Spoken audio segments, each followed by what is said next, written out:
Hello there, boys and girls, and welcome to It's a Shaw Thing. I'm your host, Rob Shaw, talking college football today, my friends. Wow, what a weekend once again. 10th team in the nation, South Florida, fell against Pitt. And you look at some of the other big games, Alabama barely getting away from Kentucky. The Vanderbilt Commodores surprised Auburn. We'll get to that game in a little bit. But first, two other games I want to discuss. And the first one, Penn State winning 20-6 over Purdue at Purdue.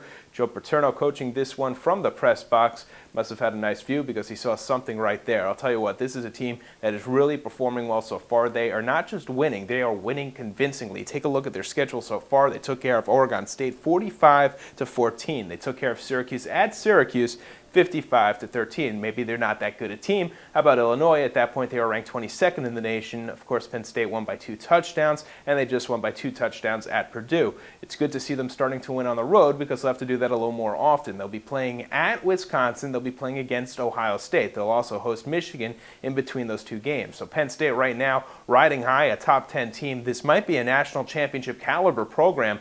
We'll have to wait and find out, but those certainly will be the two big tests still coming up this season for the Nittany Lions. Now let's talk about Texas Tech, another one of those teams that's really won convincingly so far. They've scored 35 or more points in every single game. That continued, obviously, this past weekend when they knocked off a decent Kansas State team. They won 58-28. Now, all the attention goes to their quarterback and their wide receiver. The offensive line certainly deserves a lot of attention after this game. They truly stood out against Kansas State. But that being said, Graham Harrell, quarterback, did combine for 7 touchdowns. One did come on the ground. He threw for 454 yards. As far as his favorite target, Mike Crabtree, he was fantastic as always. 9 receptions, 107 yards, 2 touchdowns for him.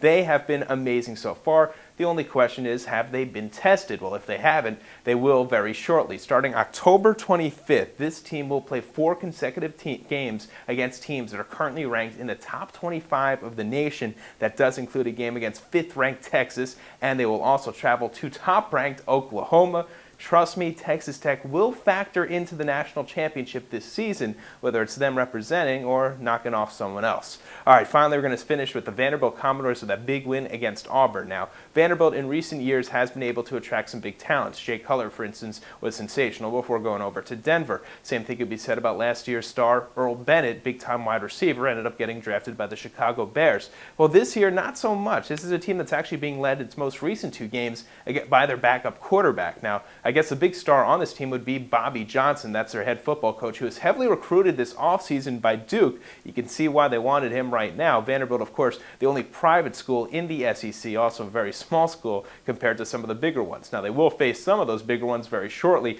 They travel on the road to Starkville against Mississippi State this upcoming weekend. They could improve to 6-0. If so, might be in the top 10 next week. Now, of course, they also do have to play against Georgia at Georgia. Usually a difficult task for most schools, but Vanderbilt did knock off Georgia at Athens just a couple of years ago. Last year, the Doors did lose to the Dogs by a field goal. They also will play against Florida, that I believe they will host, so Vanderbilt has that coming as well.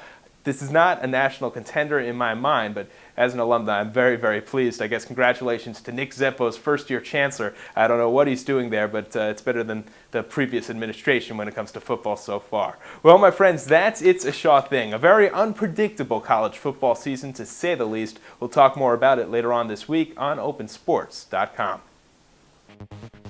So you think you can tackle a pro? There's only one way to find out. Click on fantasy at opensports.com.